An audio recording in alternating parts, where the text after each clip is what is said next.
All right, so today's main topic is the RS Prop Masters Boushh helmet that was announced on, put up for pre-order, announced to pre-order on Tuesday, and then pre-order came up on Wednesday. They've done an update video on that today, which was really interesting to watch and learned about some of the challenges that they encountered with the launch of this. It certainly wasn't smooth, the pre-order, but it did get through. It finally worked out. But it's interesting listening to Rob and the amount of stress that he was going through trying to get that thing up and out to the public. Got to remind people not to take pictures of helmets with a wide angle lens. Okay. You gotta take a picture back and then zoom in on it, right? Yeah, you gotta figure that because now all of a sudden it's like someone's nose that looks freaking massive when you get up close to them. Yeah. Well, first of all, this is a screenshot from the YouTube video. So this may be me distorting it, but you're the resident photographer. Nah, they probably used a wide angle lens and got close. It's fine. Yeah. So this is the helmet as seen in their video, and then this is it in the sea of Boush's. Dang. Oh wow, they have that many made already. Yeah, I guess they're pulling all the casts, wow, all the shells already. That I had not seen yet. Yeah, this was from their video from last week. Oh, okay, I missed that one. Yeah. It was the one when they went to see Guy Cohen. Oh, I didn't. I watched the first half of it. I didn't miss the second half. Yeah. So it's just really exciting to see. Hey, they're actually making it now, right? And then this was they showed a lot of pictures of. I believe this is called the buck. Is that right? This is the buck that they used on all, or is this like a casting of the buck? That looks like a casting. That's a good question. That don't look like the buck. Okay. I don't know. Jason would know. I don't know why he's not talking. You still there? No, that's not the buck. All right. I think that was probably used. I mean, I know it was used for the vacuum forming because I think there's holes in the front. Can you guys hear me? Yeah, we go. Finally. No. Yeah, that's a secondary buck made from. That's not the original buck. It's another second. So this is a buck made from the buck. It's a buck of a buck. A buck of a buck. Two bucks. And that's great ICC pointing out the holes in it. I hadn't noticed that until you said it, but yeah, you can see the holes in it so that the vac forming can actually happen. Mm-hmm. And then there's just various shots of that buck. Oh yeah. Yeah, the thing is you have to. So when you have the safety mold or the safety buck, there's flaws and issues in it. It's there just to play it safe. They make it as like, hey, just in case, So they probably made the secondary to clean it up. So this way, when they make the poles are a little bit more, in line with what they're aiming for. Yeah. Well, I don't want to trigger anyone, but I have a feeling they have always done that because in the fire they didn't lose original molds or anything. Does that make sense? Yeah, I think it also just generally saves wear and tear on the original, right? And there's no chance of accidentally dropping it and breaking it or something bad happening to it, right? Yeah, I mean they're basically just plaster. They can easily be damaged if somebody slips up or has greasy hands or But this, especially a helmet of this shape and complexity, when you're pulling it, right? The visor part, the inner part, there's so many areas or room for error there. So like the neck where they added that, little hump below the neck just to kind of smooth it out and let the back foam pull. Yeah. It just helps overall with the grading of it. I like that unfinished looking black like that. That's a cool display piece. I know, dude. It's like I kind of want one of these. Yeah, nice little work in progress piece. Go with it, right? Maybe a buck and then an actual pole would be cool to kind of just show the making of it. But here we go with on the vac forming machine. Shows you how much they have to clean up here. Mhm. If I had a vac foam machine, I'd be playing with it. I'd be vac foaming everything. Yeah, I probably. thought you had one. Probably body parts. Not like this. I have one that's like big enough to do like I can't do a helmet. That's like that's like an industrial one. I have a desktop one for like models. I could just see him putting his junk on that and vac forming it. Hey. Ouch. No, I think the biggest surface area I have is like 12 by 12. Too small for that is what you're saying? No, it's just a little desktop. It's like a 3D printer.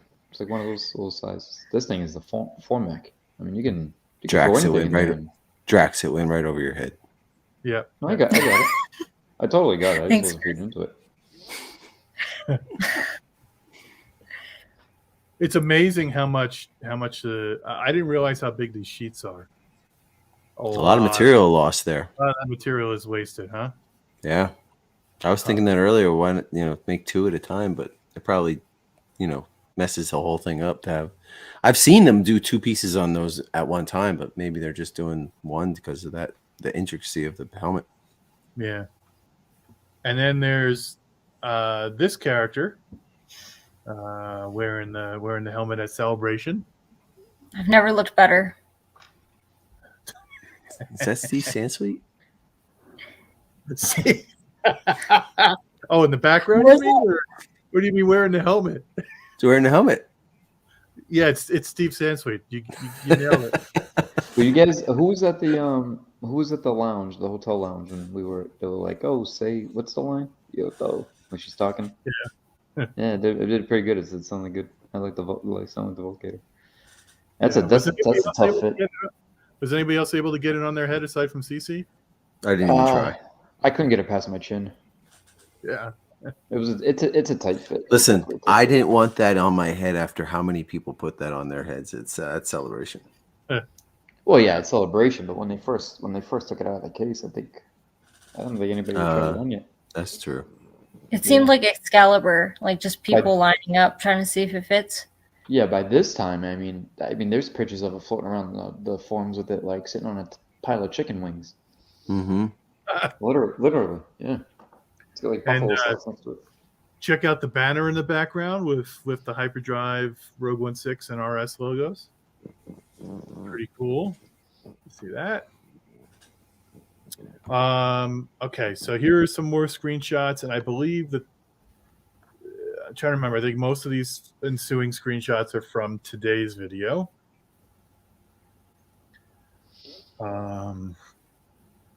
Really rich colors in these shots. I know that the leather is influenced quite a bit because the leather was originally yellow, and they've got to replace that. Now people can stop bitching about not seeing it. Yeah. I'm really happy that it's going to be fully working electronics. That's great. It's nice little touch. And they've even, just to add, because if you notice in the films, whether it's Boba Fett or whether it's Boushh, the sequence in which the electronics operate at have a certain BPM, a sequence of which they beep and go in order. And I think they've narrowed it down to the sequence that's good. That displays, yeah. So it's Cool. even that has accuracy to it. Yeah, which is it's just a nice little Easter egg, nice little touch. Yeah. So still some pieces to go yet. The rangefinder is obviously one of them. And then there's some pipes. The pipes haven't been added to the side. It's coming along. To me, that looks phenomenal. Yeah. All the various paint colors coming together. I mean, think these caps on the side of the helmet, right? The caps with the leather strap in the back. Mm-hmm. How much time Rob spent tracking down was a capacitor, I think. Yep. Right. Yep.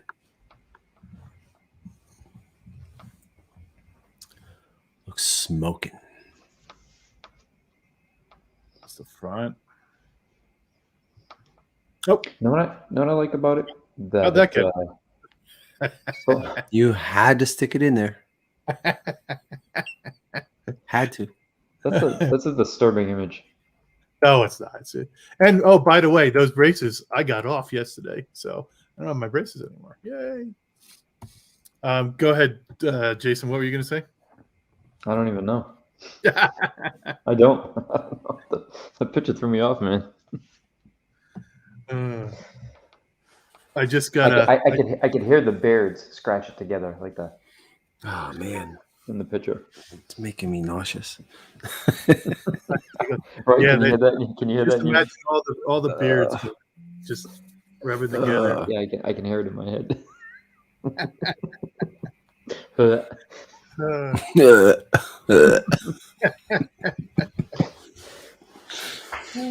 You're just jealous. That's all. Yeah, I wish I could be caught in between that threesome.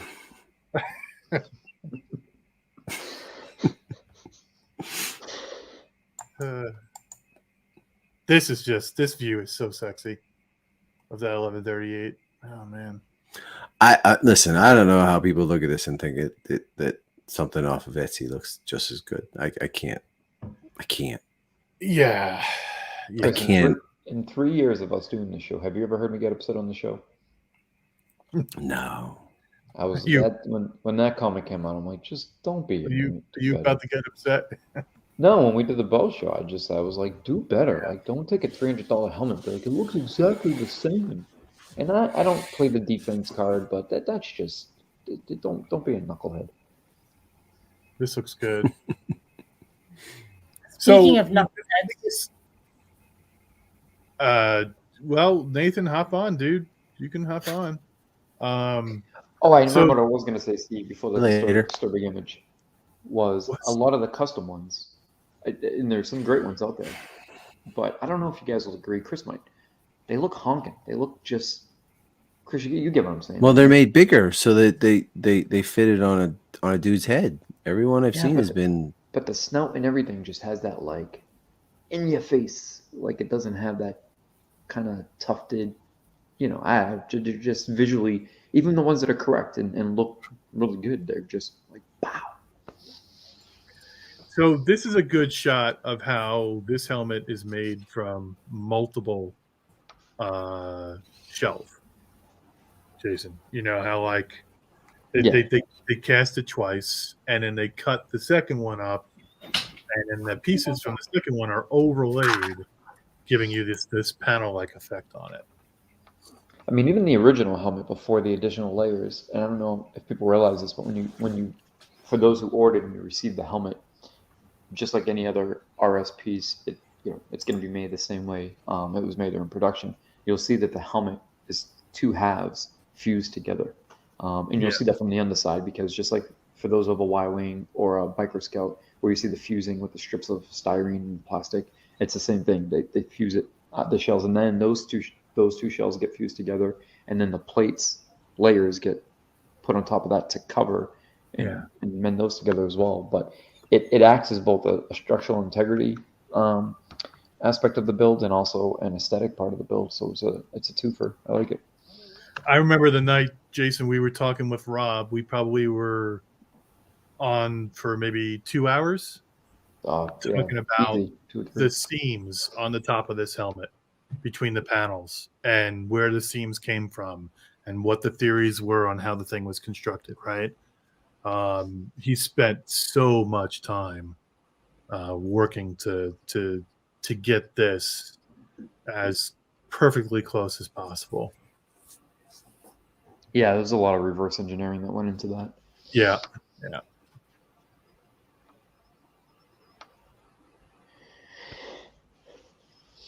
Let's see. How many more of these do I got? I got a few more. Okay, good. It's like musical chairs in here tonight, huh? Yeah, I don't know what happened to Chris. Let's see. I don't know.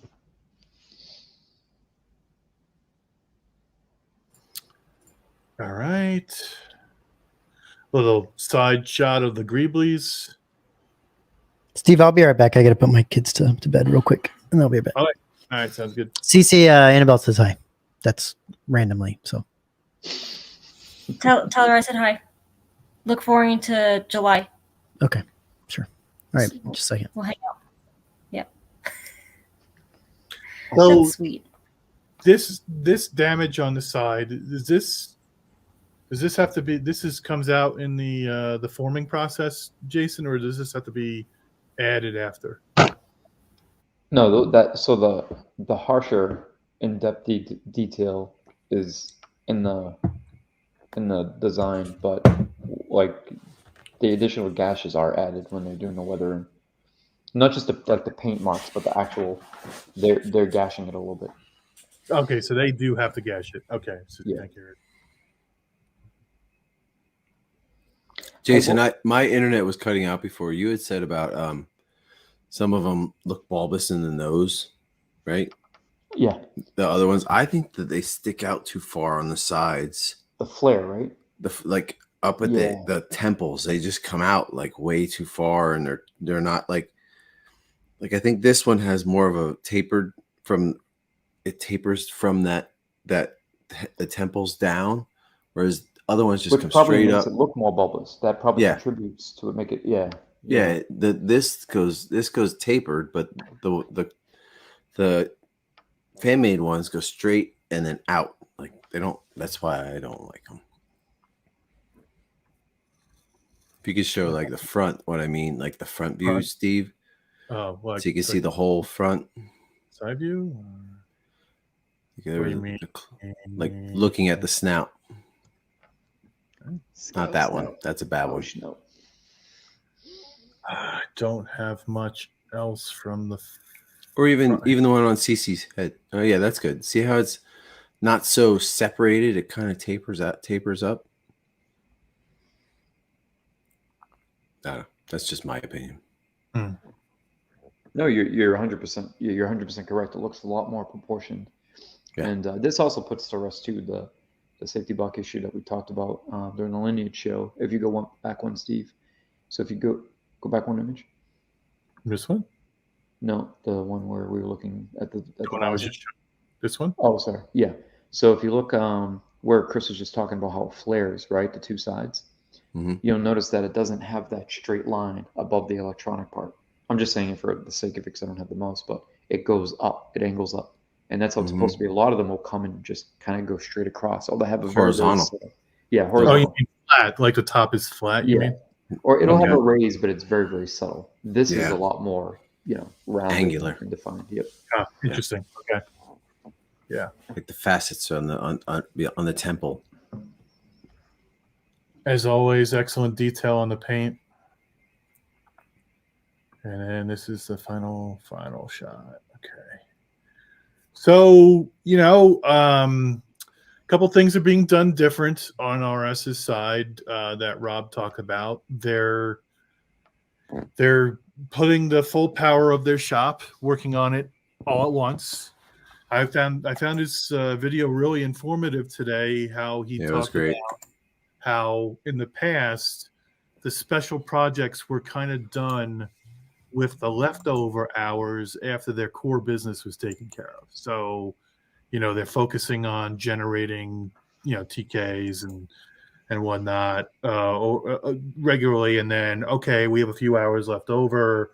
Let's go work on the special run. And that's why those tend to take so long. And I think they've heard, hey, these things take forever. And so they're trying to adjust. And now they're going to put the full weight of the shop and make this the priority that they work on.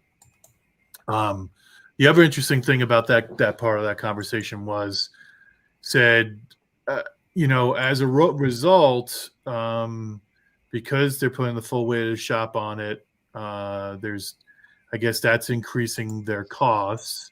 And I was really, really shocked to hear him start talking about how, there's been that accusation that's gone out there about, they've seen how much their helmets are going for on the secondary market. The prices, they're trying to get a bite out of that, right?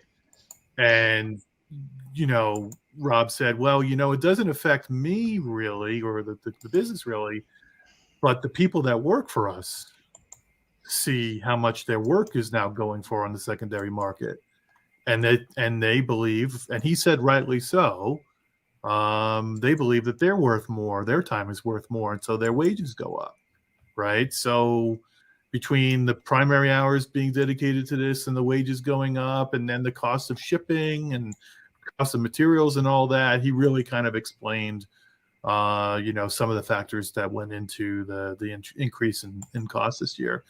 So I highly recommend, if you get an opportunity to watch his video from today, the 28th of April. It's definitely worth your time. Did anything from those videos stick out? The video today stick out to you guys? Rob in the shower when it started. Yeah, a lot of time was on the website, huh? Listen, they had even said, like, and I know we didn't really want to talk about price too much because it's been played out, but he even said, he's like, you can't compare it to Boba Fett and the Y-Wing because that was 5 years ago. That was before COVID. That was before prices went up. That was before shipping went up. That was before everything went up. So, and listen, the RS they're never going to price gouge people. So when people were going crazy about this, it's just like, shut the hell up. They're not that company that's going to just be like, oh yeah, let's make $1 million off this thing. So that's just my little soapbox rant. We can move on. Caesar asks about the autograph. Rob said they're going to announce that next Friday on their show. Cool. Next Friday. So that's good. Cool. But that's going to get out finally. Yeah, so I think they mentioned kind of like showing the build and a little bit of the process as it moves along, like with updates. Yeah. And he talked about like it not being intentional, but it worked out in that way. But one thing he said, and I know this wasn't intentional, I really, really liked it.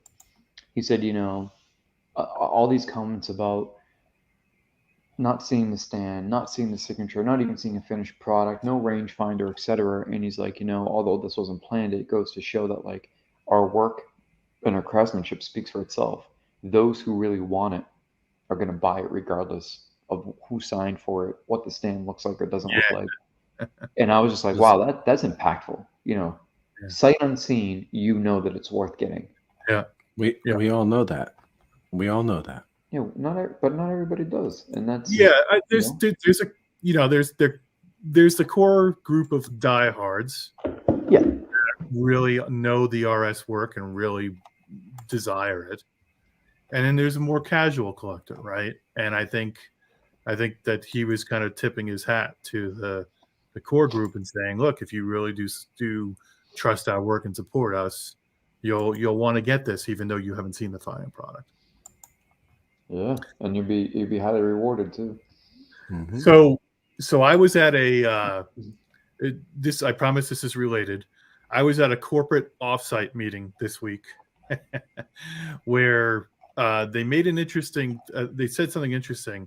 Said whenever you're getting together with a group of people, and you have a whole diverse group of set of opinions, always assume noble intent. Which basically means, when you're looking at somebody, you're like, what the hell were you thinking when you did that? Right? You should always assume that they had a noble intent when they did what they did. And I think that proved to be true when listening to Rob today explain what happened with the launch. So first of all, he had intended to give 2 days, not just 1 day. It intended to give 2 days, but he made an honest mistake. Yep. And then he had intended to send an email to everybody, but with the changes in privacy laws in Europe, I guess their existing mailing list kind of got screwed up because you have to opt in now. And so they have to basically recreate the mailing list, and that's why so many people didn't get the email. So there were some really good rational explanations for exactly what went on.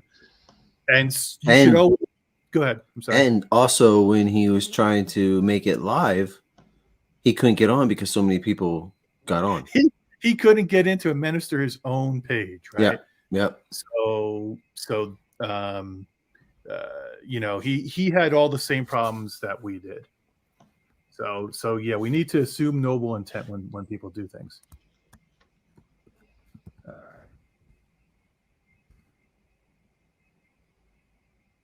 All right, any final thoughts on this? It's beautiful. Yeah, that's I don't know, man. That's just it speaks for itself. That's something. Should we say anything regarding the logistics if you missed out and what to do? Go ahead. So like there is a wait list. Just email Andrea, obviously.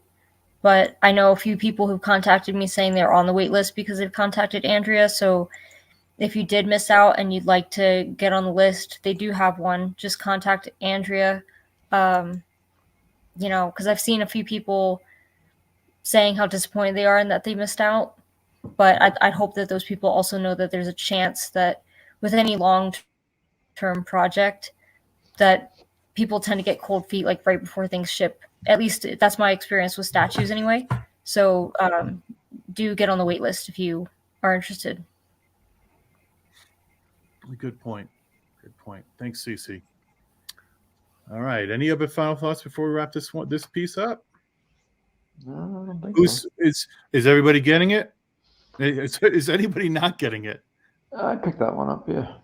Yeah. Absolutely.